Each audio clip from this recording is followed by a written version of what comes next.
back to Ravenwood Acres. This is episode 2 of Between the Lines, and yes, I did change the name from episode 1. This is a new series that I'm working on here, and there'll be probably some more changes as it develops. See where it takes us. So I chose that name because I kind of liked the sound of it, and then when I looked up on online, like a dictionary definition of this idiom is it to infer or understand the real or hidden meanings behind superficial appearances of something. Lines meaning referring to obviously the lines, on a printed paper or text. So I just kind of like the sound of that. So today's episode is going to be about emergency and disaster preparedness. I'm going to talk about my story, how to get started, government recommendations. I know. And then family, friends, coworkers. How do you get them started? Or if you're new to this, how do you get started? Naysayers, how to handle those, and then kind of the phases of preparedness as people tend to typically navigate through if they don't get burnt out, which that's kind of one of them also. Okay, so my story, once again, I decided to pick this topic today because it's kind of the foundation of why I started this channel back, what is it? I'll have to put it in the video 8 years ago, I think. And it's always been just kind of a place for me to go share and try to interact with people in this space that like-minded. And just share my thoughts and things I've done, products I've used.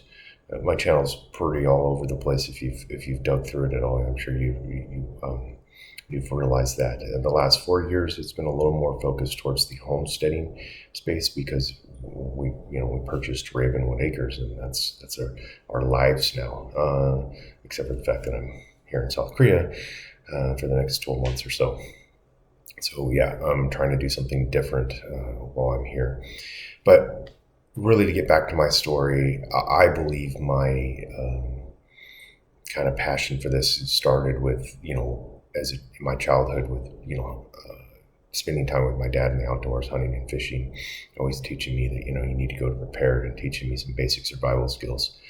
And then in 2008, when I moved from Texas to Washington State, military move, I really kind of started to see some of the writing on the wall, went down the YouTube and online rabbit hole of all kinds of crazy conspiracies and this and that, got heavy into the long-term food storage, the 5-gallon buckets and Mylar bags and all that stuff.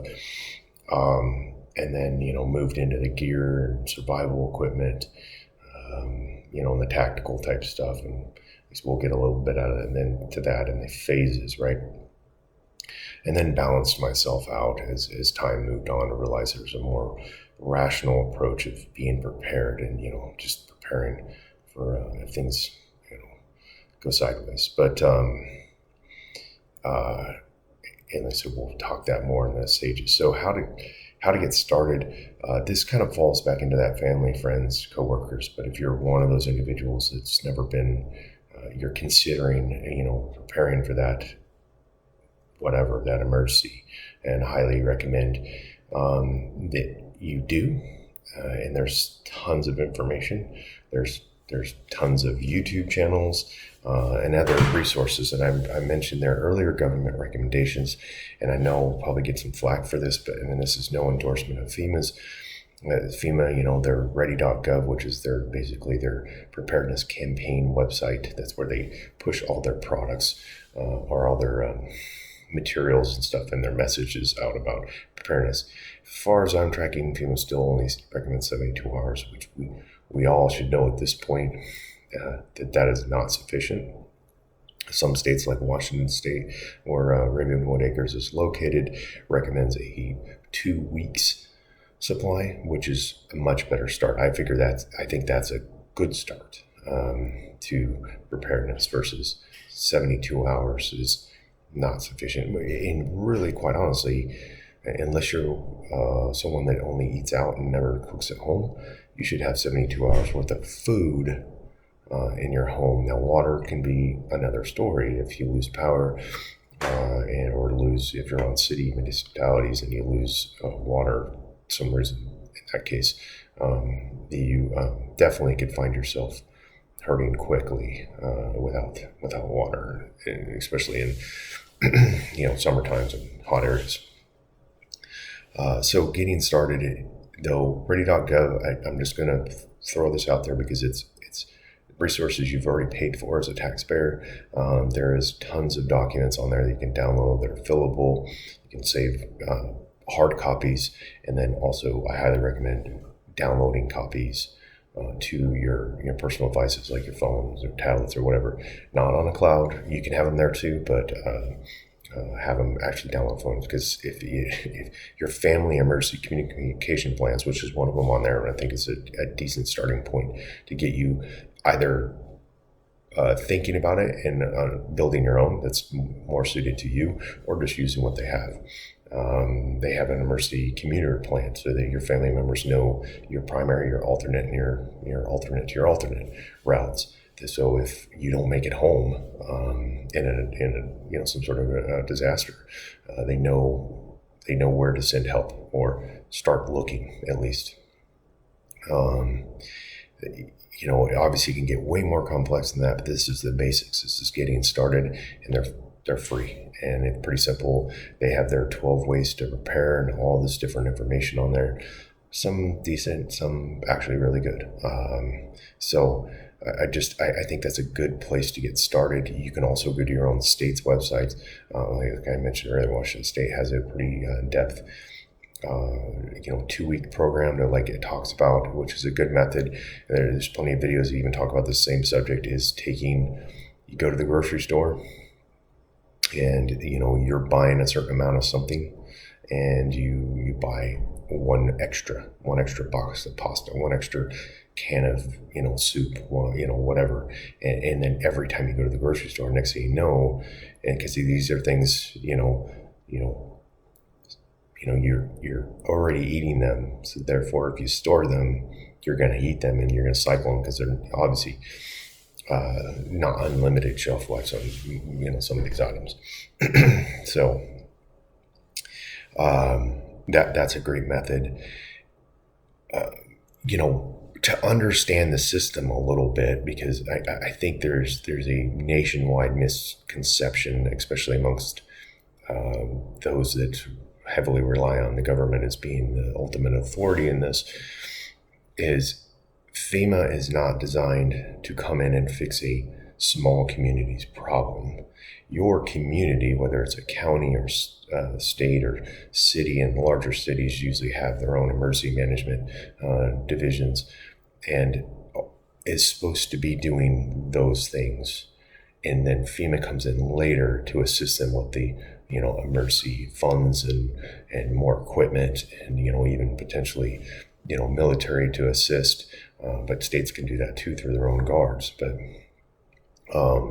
so a lot of times they take the blame, and like I said, I'm not defending past mistakes, but I'm just saying that knowing the system, because I know the system, how it's supposed to work, how it's designed, it's not designed that you have a disaster in your local area, and the next day there's a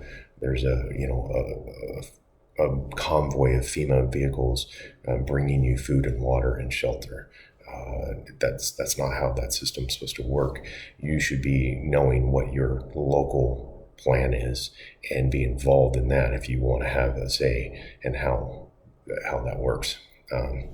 Sorry. All right. So that aside, family, friends, coworkers, as I mentioned, you can usually use the soft approach, and that can be use a current local disaster, whether it's wildfires or tornadoes or hurricanes or flooding, or any other one of the just severe storms, snow and ice storms, or even the COVID lockdowns of, hey, don't you think it'd be a good idea to have a few things set aside, when you're trying to talk to a family member, and then you can usually give them either some of the resources from ready.gov or your local state, right? And sometimes then it helps remove that, oh, you're one of those weird wacko preppers, Doesn't always work. I've had coworkers that I've tried to get, and that immediately got that response that, oh, you're one of those.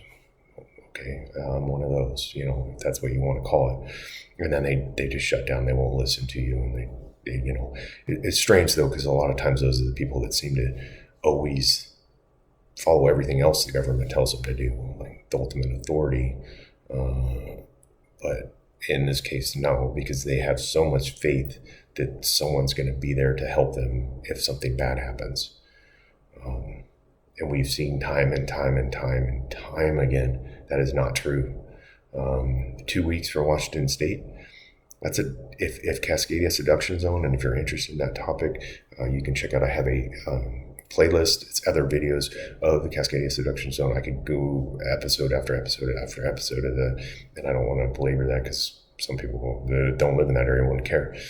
But it's an event that would happen off the coast that could cause a full trifecta of tsunamis, earthquakes, and volcanic activity if it kicked off.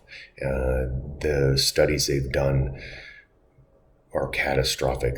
The potential damages, roadways, bridges wiped out for months, if not years, having massive impacts. You think 2 weeks is going to get you by there? It's a serious threat. It's not, terrorist. It's not, anything, it is a real threat. And people who are just living there, oh, the government will come help me. Okay. Keep telling yourself that. Anyway, so the naysayers, that's where you're going to just try and move on. If they're a close family member, especially those ones that, oh, well, you're prepared, I'll come to your place. And you're going to have a hard conversation with them about that. So moving on to phases.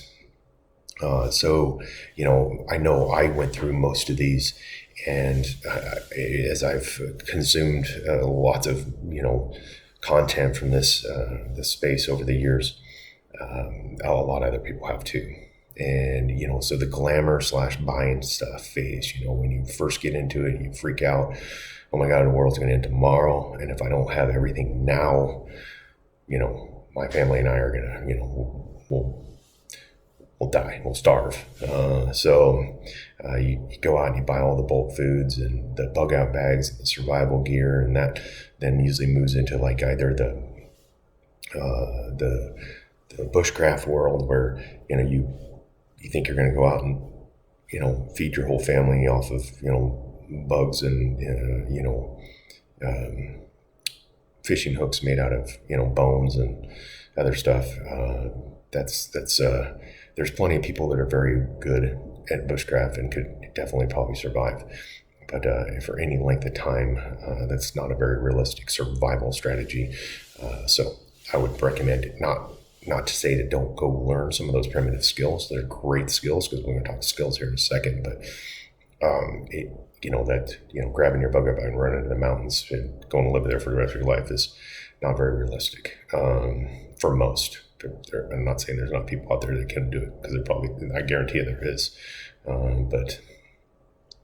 And then you kind of get into that, and a lot of people get stuck in that space or never even bother with some of the other stuff. They just go straight to the tactical world where, they buy all the guns and ammo and gadgets, night vision goggles and body armor and all this other stuff. And not saying none of that has a place, but it's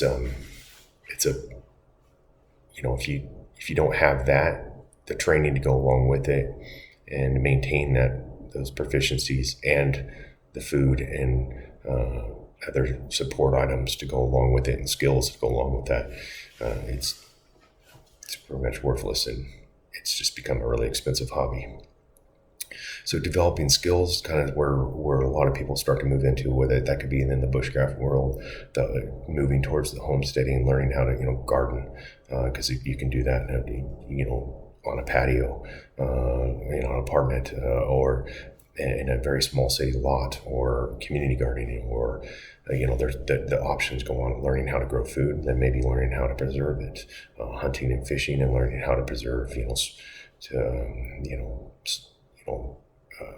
curing meats and things like that, or processing animals, learning how to do that. Learning real valuable skills like how to fix your own car, and you can start with something simple like learning how to change the oil and rotate the tires, and then move on from there.